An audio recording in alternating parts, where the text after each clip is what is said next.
Olá pessoal, aqui é o Márcio Oliveira e como eu havia prometido algumas semanas atrás, a gente vai começar aí uma série de vídeos falando sobre as questões relacionadas à teologia bíblica, Cristo e as questões que atravessam a nossa vida como doenças emocionais, transtornos, questões de comportamento, de vivência, de maneira de enxergar a vida, de lidar com ela.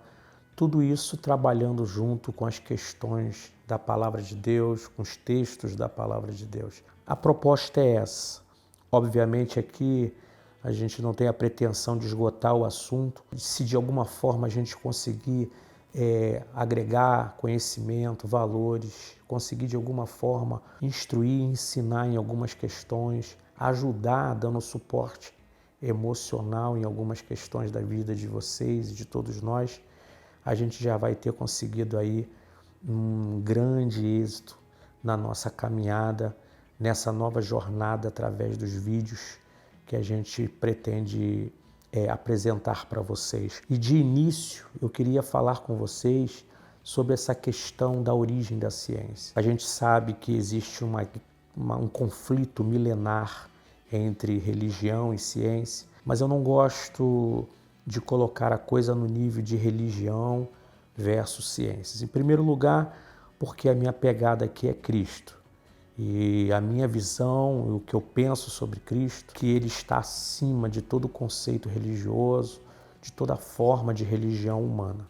A religião é uma ferramenta humana construída para se conectar com Deus ou com a divindade. E Cristo, ele está acima dessa realidade da religião humana.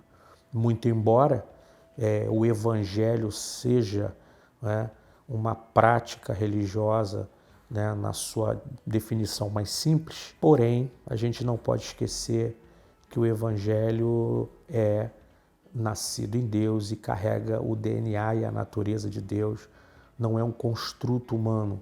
E Cristo é Deus, é uma pessoa maravilhosa, eterna, e se relaciona e busca relacionamento com o homem. Quando a gente fala que Cristo, a origem de toda a ciência, alguns cientistas podem cair da cadeira. Mas por que eu afirmo isso? Porque as Escrituras dizem, em Romanos 11:36, palavras do apóstolo Paulo, que ele é a razão de ser de tudo que está girando nesse universo. Olha o que Paulo diz: porque dele e por meio dele e para ele são todas as coisas. A ele, pois, a glória eternamente. Amém. As expressões, os termos, melhor dizendo, que Paulo utiliza são muito fortes na língua original do Novo Testamento, que é a língua grega. Ele fala de Cristo como sendo, por exemplo, a preposição primária, a origem de todas as coisas. Paulo não está dizendo que Cristo está no meio do caminho e que alguma coisa nasceu e passou por ele e ele foi um coadjuvante na criação de todas as coisas. Paulo diz que as coisas vêm da pessoa dele. As questões mais importantes da vida, elas passam por ele. A origem das coisas mais importantes da vida começa nele. Dele significa um nascimento nele, uma origem nele, algo que nasceu de dentro dele. E são todas as coisas, não é apenas a flora, a fauna, não é apenas o homem, o conhecimento, toda a complexidade do universo, do cosmos, nasceu nele. Isso é dantesco, assustador e maravilhoso. Outra expressão que Paulo usa é meio, ou seja, nasce nele, nasce dentro dele toda forma de conhecimento, de ciência, toda a realidade física, material, toda a realidade eterna, tudo que é abstrato, tudo que é concreto, nasce nele. E, além disso, se manifesta por meio dele. E Paulo usa a expressão meio que aponta para a realidade do através, passa por ele, se possibilita por ele, né? Ele é o motivo, a razão pela qual algo é ou não é. Ele é o motivo de alguma coisa ser ou não ser. E a última expressão que Paulo usa, que eu queria destacar aqui, é para. Aí você percebe que a criação, a natureza, o universo, e dentro desse grande guarda-chuva vem a ciência, vem a experiência do senso comum, enfim, tudo está debaixo desse guarda-chuva. Então, tudo nasce nele, passa por ele e culmina nele, porque foi feito para ele. Ele mesmo fez, ele viabiliza que tudo aconteça e tenha subsistência e tudo converge para ele, né? É o termo que Paulo usa, para, né? Ou seja, para na língua original significa ir em direção, nasce aqui, passa por ele e vai na direção dele. Perceba que o texto ele é absoluto, ele não deixa margem para ninguém, para nenhuma outra entidade, nenhuma outra personalidade, não deixa para o acaso, não deixa para o Big Bang, não deixa para ninguém, nada. Tudo nasce nele, de que forma for, nasceu nele.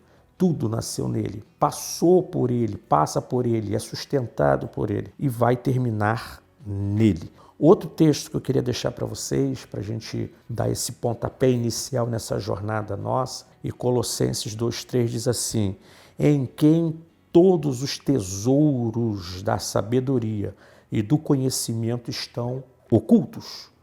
Ora, quando Paulo usa o termo tesouros, ele está falando de um lugar, né? Um lugar no qual coisas boas e preciosas são colecionadas, armazenadas. Paulo está falando de um porta-joias, onde você coloca e guarda de forma caprichosa tudo que é de valor para você ali, de ouro, pedra preciosa, de prata. Paulo fala de um cofre, de um receptáculo, né, no qual os valores são guardados e depositados. Então, o que Paulo está dizendo para nós, pelo Espírito Santo, em Cristo reside todos os tesouros do universo, da vida, todos os tesouros, todas as coisas preciosas, todos os valores, todos os princípios, todas as realidades metafísicas, tudo reside nele, é entesourado nele, guardado nele. Depois Paulo diz que toda a sabedoria está nele também. E a palavra sabedoria é sofia, na língua grega, que significa inteligência ampla, né? Completa, conhecimento diverso. Ora, quando a gente fala assim, a gente não deixa para fora, sobrando, nenhum conhecimento científico. Todo conhecimento espiritual, científico, todo o conhecimento do senso comum, da sabedoria popular, toda a ciência, toda a complexidade química, física, matemática, todo o conhecimento da anatomia humana, da realidade celular humana, tudo reside nele. Ele conhece tudo, ele sabe tudo, ele é graduado, pós-graduado, doutorado em tudo. Tudo reside nele e ele conhece tudo. Outro termo que Paulo utiliza é conhecimento, gnosis, que vai falar sobre inteligência, entendimento, né? Ora, sabedoria moral. E aí Paulo então está colocando para nós tanta sabedoria, né?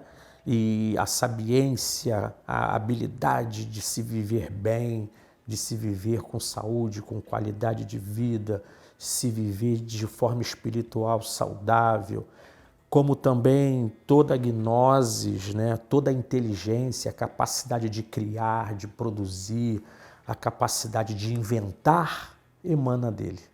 Está nele guardado como um tesouro. Eu costumo dizer que o cientista, ele carrega sobre si o ônus da autoria, né, dos direitos autorais, de ter descoberto uma teoria, ter descoberto uma realidade, seja no campo da física, seja no campo da ciência matemática, seja no campo da psicologia, da psiquiatria. Quando a gente pensa nessa perspectiva de Cristo, de Deus como o Senhor de toda a ciência, a gente chega à conclusão de que os homens eles descobrem o que já foi criado. Então toda a teoria da área da psicologia, seja qual for a clínica, a vertente, todo o conhecimento da física, todo o conhecimento da química, sempre existiu na eternidade em Cristo e foi revelado para os homens. E os homens então começam a mergulhar nas riquezas e nos segredos de Deus. Partindo desse princípio, a gente vai trabalhar aqui que tanto os conhecimentos da psiquiatria quanto da psicologia são conhecimentos que já existiram na eternidade com Cristo. A Bíblia não é incompatível com as questões emocionais e psicológicas do homem. É verdade que em alguns momentos há uma desconexão, uma destoa da outra, mas a base, a verdade pura, o conhecimento puro, embrionário da psicologia, da psique humana, a Bíblia traz sim informações sobre isso. Ela traz uma pedagogia, ela traz um ensino e ela traz também uma proposta transcendente, sobrenatural para essas temáticas. Mas o recado, se esse vídeo foi instrutivo, foi útil para você, se você gostou, ou até se você não gostou, dê sua opinião, fale conosco, curta o vídeo, faça com que esse vídeo chegue às pessoas, divulgue e até lá.